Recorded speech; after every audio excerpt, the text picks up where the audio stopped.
guys, welcome back to Be the Topper. This is part 2 of chapter 4 What is Financial Planning of class 9th FMM. तो इससे पहले हम लोग part 1 कर चुके हैं. अगर आपने वो नहीं देखा है तो उसको देख लीजिए. ओके. और गाइस ये वीडियो बनाने में मुझे इतना लेट इसलिए हो गया क्योंकि मैंने वीडियो बना के रखा था, एडिट वगैरह कर लिया था मैंने, बट वो वीडियो मेरे से गलती से डिलीट हो गया. उसकी वजह से आप लोगों को इतना वेट करना पड़ गया. ओके. तो अभी मैं ये देख रही हूँ कि मैंने पहला वीडियो डाल दिया था, बच्चों ने उसको देखा भी, बट क्या किया, जो मैंने पूछा था कि यहाँ पे नीड्स एंड वांट्स आपको मुझे बताना है, तो सिर्फ एक ही बच्चे ने मुझे बताया है, बाकी सब कोई देख लेते हैं और आप लोग रिस्पॉन्स नहीं करते. तो ये गलत बात है ना. ऐसे नहीं करना है आपको. अगर आपसे कुछ पूछा जा रहा है तो आप बताओ, क्योंकि उससे जो एंगेजमेंट है आपकी भी बढ़ेगी. ऐसे क्या होता है, सिर्फ मैं ही बोलती रहती हूँ, आपको कुछ नहीं बोलना. कुछ बोलो, कुछ पूछना है तो कमेंट सेक्शन में ज़रूर पूछा करो, ठीक है. और अगर आप मेरे चैनल पे नए हो तो चैनल को सब्सक्राइब करके नोटिफिकेशन बेल को प्रेस कर दो, क्योंकि बच्चे सब्सक्राइब तो नहीं कर रहे हैं और जो कर लेते हैं वो नोटिफिकेशन बेल को प्रेस नहीं करते, तो वीडियोस उनको नहीं मिल पाती हैं.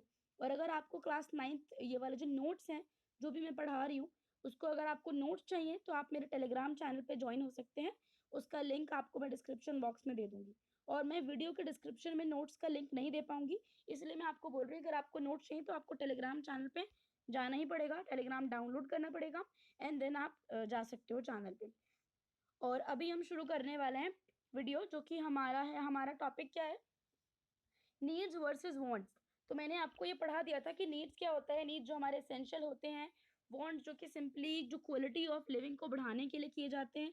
ये सिर्फ थोड़ा सा रिकैप कराने के लिए मैंने यहाँ से उठाया था. ये वाला मैंने आपको बोला था भरने के लिए, जो आपने नहीं भरा, तो मैं इसमें अब मैं अपनी मर्जी से तो डालूंगी नहीं ना, तो इसको आप खुद से करना और तभी आपको ज़्यादा मज़ा आएगा. ओके. एंड यहाँ पर हमारे टॉपिक है वैल्यूज़, उसको हम पढ़ेंगे यहाँ पर कि is there a difference between your needs and theirs. मतलब कि ये बोल रहा है कि कंपेयर करना है अपनी नीड्स को, अपने वांट्स को आपके क्लासमेट्स के साथ, और कुछ ना कुछ डिफरेंसेस ज़रूर आएंगे, है ना. आपके हिसाब से आपकी नीड, आपके हिसाब से कोई चीज़ आपकी नीड होगी तो वो दूसरे की वांट हो सकती है ना. मान लो कि आप बैडमिंटन खेलते हो तो आपको रैकेट चाहिए ही चाहिए, है ना. तो अगर आप बैडमिंटन को आपको खेलना है तो आपकी, मतलब वो ऐसी बेसिक नीड नहीं है, बट उस समय की वो नीड है. ये वांट भी है कि बस लाइफ को इंक्रीज करना चाहते हैं, क्वालिटी ऑफ लिविंग, तो कर रहे हैं. बट अगर एक छोटा सा एग्जांपल लें तो हमको रैकेट चाहिए ही चाहिए, है ना. रैकेट के बिना कहाँ से बैडमिंटन खेल लोगे आप. बाकी कोई दूसरे बंदे को जिसके पास बड़े सारे रैकेट पहले से हैं, उसको एक नया चाहिए, तो ये उसका वांट हो सकता है. बट अगर आपको एक चाहिए, आपके पास पीछे नहीं है, तो आपका ये नीड है. What about your wants? What about your needs? People define needs and wants differently, and that's okay, है ना. ये okay है, बात है, एकदम ठीक ठाक है, कोई दिक्कत नहीं इसमें. Depending on their own value, जितना मतलब वैल्यू, अब यहाँ पे हम पढ़ेंगे कि वैल्यू क्या होता है, कि अपनी अपनी वैल्यू के हिसाब से लोगों की वांट्स और जो नीड्स हैं वो चेंज होती रहती हैं. Okay. Lots of things may influence your values, such as your family, your friends and your teachers. मतलब कि हमारे लाइफ में जो वैल्यूज होते हैं, कि मतलब आपको क्या करना है, क्या नहीं करना है, बेसिकली आप क्या सोचते हो, तो मतलब क्या आपके विचार हैं किसी चीज़ को लेकर, तो ये होता है वैल्यू. तो ये सब फैमिली से, फ्रेंड से, टीचर से तो इन्फ्लुएंस होते ही हैं, है ना. इसमें तो कोई प्रॉब्लम है नहीं, इस बात को समझने में तो सिंपल है एकदम. आप जिस तरीके के एनवायरनमेंट में रह रहे हो, आप उसी तरीके का सोचना शुरू कर देते हो. Some examples of values. अब इन्होंने वैल्यूज के कुछ एग्जाम्पल्स दिए हमें, जो हम यहाँ पर देखेंगे. अर्निंग गुड मार्क्स, ये आपको एक ऐसा लगता है कि आपके लिए मतलब कि एक वैल्यूएबल काम है. बीइंग रिस्पॉन्सिबल विथ मनी, आपको जो मनी मिली है आपको उसको रिस्पॉन्सिबिलिटी से यूज करना है. ऐसा नहीं है कि सारा पैसा बर्बाद कर दिया. पॉकेट मनी जो आपको मिलती है, क्या करते हैं बच्चे, पहले सारा पैसा खर्च कर देंगे, एंड उसके बाद जो सब चीज़ों की ज़रूरत पड़ती है, एंड देन वो फिर जाएंगे पेरेंट्स से, फिर मांगेंगे. फिर क्या होता है, कई बार मिल जाती है, कई बार नहीं मिलती है. बट अगर नहीं मिली तो ज़रूरत के सामान जो आने होते हैं वो भी पीछे अगले महीने के लिए टल जाते हैं, है ना. Being on time to class, आपकी क्या वैल्यूज है, कि आप पंक्चुअल हो या नहीं हो. मतलब देखो, अभी मैं वीडियो अपलोड कर रही हूँ, वैसे सब लोग बोलते रहेंगे कि वीडियो बनाओ बनाओ. जब मैं वीडियो बना के डाल देती हूँ तब उसको कोई भी ध्यान से नहीं देखता, है ना. और जब मैं क्वेश्चन पूछती हूँ उसका आंसर भी नहीं देता. टेलिंग द ट्रुथ, तो आपको आपको सच बोलना है. Spending time with people you love, ऐसे घर में जो लोग होते हैं, जैसे घर में या फिर ऐसे कोई भी लोग जिसके संग आपको रहना अच्छा लगता है, जिसको आप प्यार करते हो, जिसके संग आपको बात करना पसंद है, उनके संग टाइम स्पेंड करो. ये वैल्यूज होती हैं. Finishing the homework as such, है ना. And whether you realize it consciously or not, you do have a set of values. Okay, some of those values relate to money, like not spending on unwanted things.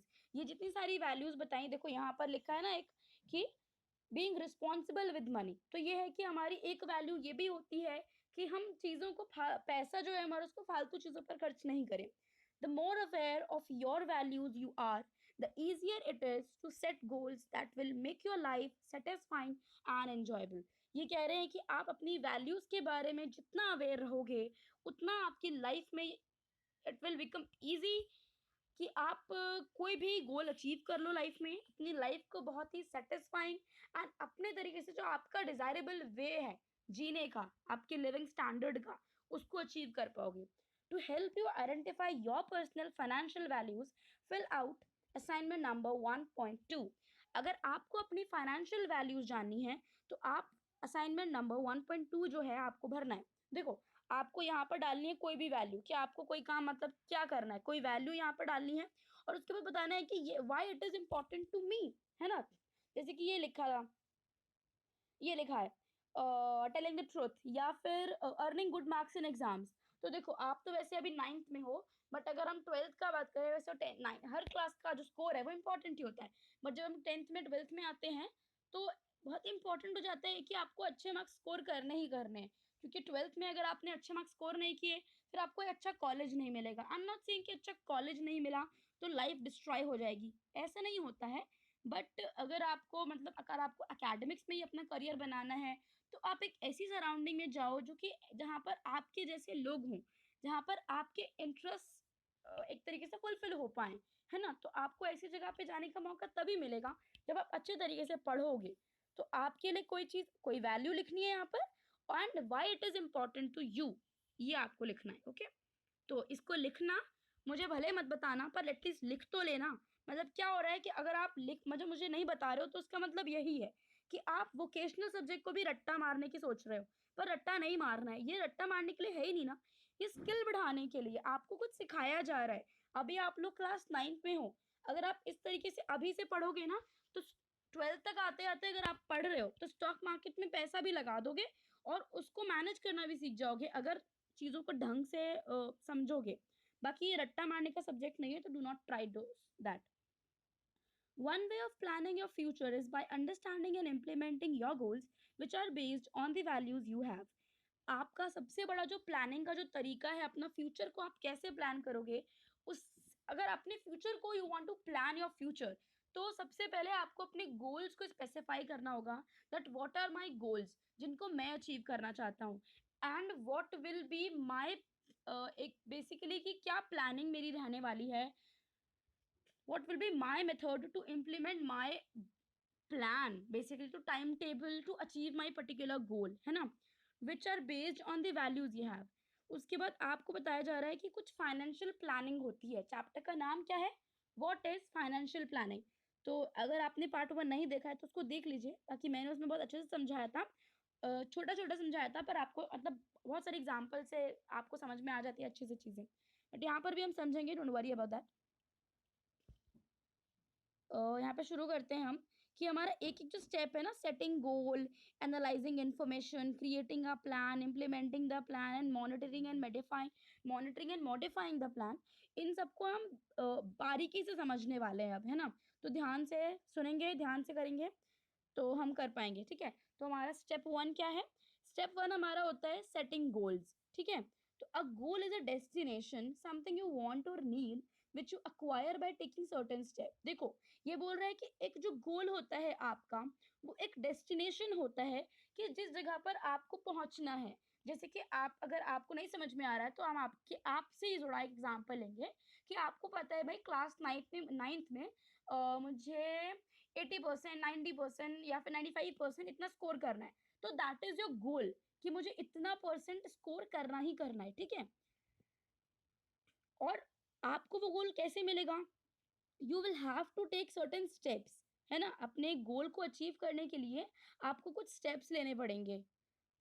It gives direction to your plan of action. और जो certain जो जिन certain steps की लोग बात कर रहे हैं, ये बोल रहे हैं कि वही जो स्टेप होंगे, मान लो कि आपको इधर पहुंचना है, ओके, आपको इधर पहुंचना है और आप इधर हो, आप इधर हो, तो आपको कुछ कुछ स्टेप्स जाने पड़ेंगे कि नहीं जाने पड़ेंगे, right?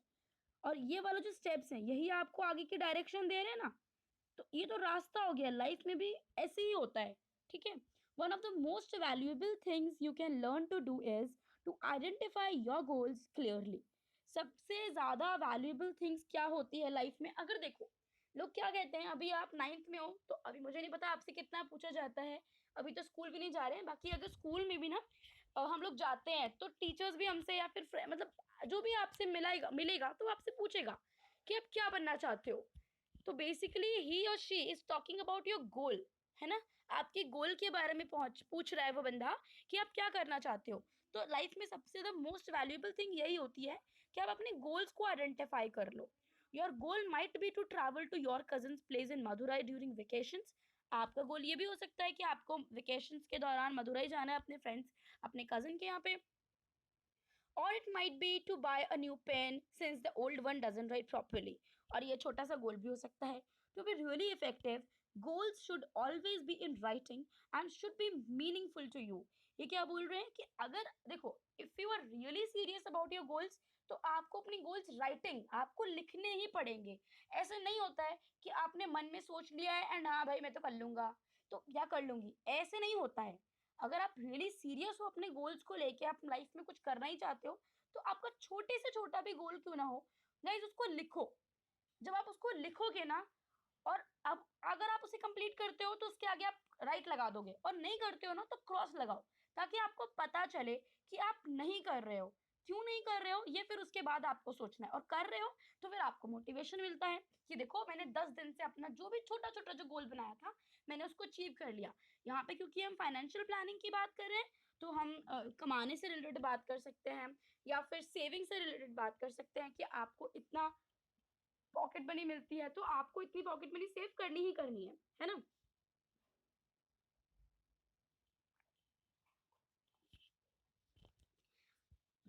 Your friends goals might be really great but they won't mean as much to you as your own goals। आपके फ्रेंड्स के गोल्स आपसे ज्यादा ऐसा लग सकता है यार, जैसे कि मान लो कि कोई आपका कोई फ्रेंड है वो ना डॉक्टर बनना चाहता है, ठीक है। वो डॉक्टर बनना चाहता है, ये गोल उसके लाइफ में बड़ा इंपॉर्टेंट है कि भाई उसको डॉक्टर बनना है, बट आपको डॉक्टर नहीं बनना है ना। आपको एक इंटीरियर डिजाइनर बनना है, आपको एक फैशन डिजाइनर बनना है, आपको एक एंटरप्रेन्योर बनना है, या फिर आपको कुछ भी करना है, ठीक है ना। तो पर आपको डॉक्टर नहीं बनना। तो डॉक्टर बनने वाला जो गोल है वो आपके लिए उतना उतना इंपॉर्टेंट नहीं है जितना उतना उस बंदे के लिए है जिसको डॉक्टर बनना है, which are based on your values, ठीक है ना, मैंने आपको बता दिया। It's helpful to define your goals in a smart way. अभी देखो अभी ये लोग क्या बात कर रहे थे, इतनी देर से हम बात कर रहे हैं कि सेटिंग गोल्स क्या होता है। यहाँ पे सबसे इंपॉर्टेंट आपकी जो बात है उसको मैं एक बार फिर से हाईलाइट कर देती हूँ कि देखो पहले आपको पता होना चाहिए गोल क्या होता है। गोल डेस्टिनेशन होता है, ये एंड देन ये वाला क्या आता है उसके बाद, कि आपको जो अपना गोल है ये वाला ये रहा, to be really effective goal should always be in writing. ये वाली जो पॉइंट है ना ये बहुत इंपॉर्टेंट है लाइफ के पर्सपेक्टिव से भी एंड फाइनेंशियल प्लानिंग के पर्सपेक्टिव से भी, ठीक है। ये दोनों मुझे चीज़ें ज़्यादा इंपॉर्टेंट लगी हैं। बाकी आपको जो भी इंपॉर्टेंट लगे वो उसको देख लेना एक बार। अभी आगे चलते हैं, ठीक है। अभी हमें बोल रहे हैं कि अगर आपको it is helpful to define your goals in a smart way. ये बोल रहे हैं कि आपको गोल को कैसे सेट करना है, एंड ये आपको बता रहे हैं, ठीक है। अब आपको एक तरीका अपनाना है गोल बनाने का। आपका गोल होना चाहिए smart. And what does this word mean? Smart का क्या मतलब है?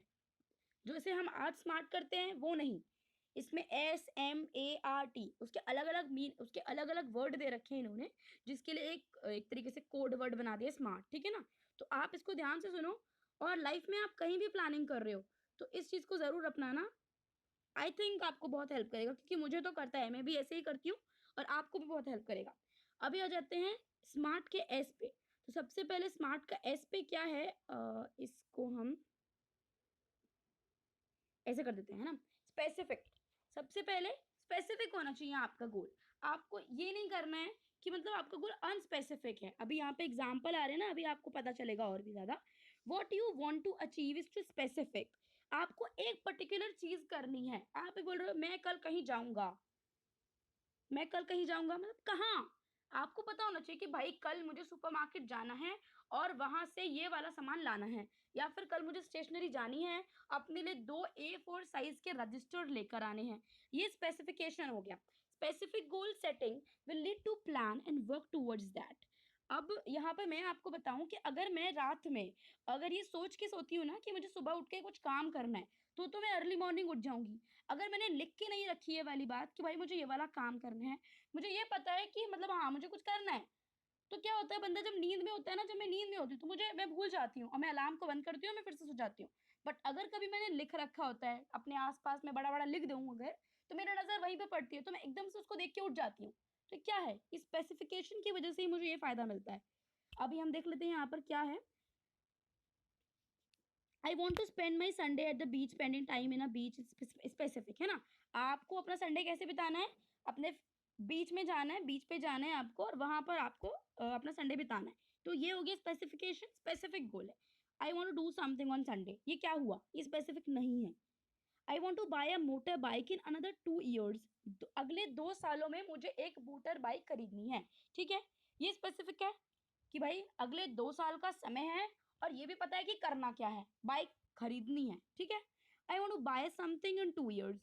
भाई साहब ये क्या बात हुई कि आपको कुछ खरीदना है, कुछ खरीदना मतलब 2 साल में कुछ क्यों खरीदना है, क्या खरीदना है, कब खरीदना है, मतलब कौन सा दिन होगा, बल्कि इसको भी स्पेसिफाई करना चाहिए। मतलब हाँ लाइफ में हम इतना स्पेसिफाई नहीं कर सकते, बट कई बार हम कर सकते हैं, तो हमें करना चाहिए, है ना। तो ये बोल रहा है कि मुझे कुछ खरीदना है, तो ऐसे गोल्स को आप अचीव नहीं कर पाओगे। अगर आपको गोल्स को अचीव करना है तो आपके गोल्स स्पेसिफिक होने चाहिए, सबसे पहली बात। एंड देन जो सेकेंड वर्ड है, गाइज ये वाला जो वीडियो है थोड़ा सा बड़ा हो जाएगा, इसको देखते रहो, क्योंकि अगर ये समझ लिया तो आपको बहुत अच्छे से ये चीज़ें समझ में आ जाएंगी। ऐसा नहीं है कि आप स्किप करोगे। और मैं इसको थोड़ा सा मतलब अभी काट दूंगी, बंद कर दूंगी, थोड़ा सा अगली वीडियो में हम लोग डिस्कस कर लेंगे, क्योंकि अदरवाइज बहुत ज़्यादा वीडियो लंबा हो जाएगा। बट अभी चलते हैं ना। Measurable goal set are to be measurable in nature. ये क्या बोल रहे हैं कि जो गोल्स आपने सेट किए वो मेजरेबल होने चाहिए, आप उसको मेजर कर सको। ऐसा नहीं कि हाँ आपको इतना कुछ चाहिए या फिर आपको इतना मतलब कुछ भी मेजर करने लायक ना हो। Measurable means that you must know how much you require to achieve this set goal. मतलब कि आपको अपना सेट गोल को अचीव करने में कितना टाइम लगेगा, या फिर कितना पैसा लगेगा, या फिर कितना क्या लगेगा, तो जो कि मेजरेबल होना चाहिए। तो I need ₹60,000 to buy the motor bike. आपको एक मोटर बाइक खरीदने के लिए 60,000 रुपए चाहिए। अनमेजरेबल गोल क्या है, some money. What is some, क्या आता है सम में, नहीं पता, तो ऐसा गोल अचीवेबल नहीं होता। ठीक है, अटेनेबल में अगर हम आ जाएं, तो goal set must be reachable for you. आपके लिए अटेनेबल का मतलब यही होता है रीचेबल। तो आपको एक ऐसा गोल बनाना है जिसको आप अचीव कर पाओ। If it is not reachable you to you can not attain your goal. अगर आपका जो गोल है वो रीचेबल आपके लिए नहीं है, तो आप गोल को अचीव नहीं कर पाओगे। अटेनेबल गोल और अनअटेनेबल गोल। अब इसमें एग्जाम्पल दे रखा है इन्होंने, I will save ₹2,500 per month. 2500 रुपए मैं बचाऊंगा, कोई कह रहा है, for a period of 2 years, 2 साल के लिए। मतलब उसकी बंदी की सैलरी है 10,000, उसमें से उसको हर मंथ 2500 रुपए बचाने हैं। तो मे बी आज के समय में ये पॉसिबल ना हो पाए, बट ऐसा बंदा फिर भी कर सकता है ना, कि भाई ऐसा कर सकता है कि अगर उसके पास 2500 रुपये, 10,000 में से 2500 रुपये इंसान बचा सकता है, कोई प्रॉब्लम वाली बात नहीं। बट ये अगर बोलेगा कि मुझे 10,000 की रुपए की सैलरी मिलती है और मैं 12,000 रुपये बचा लूंगा, तो ये तो अटेनेबल नहीं है, ये रीचेबल नहीं है।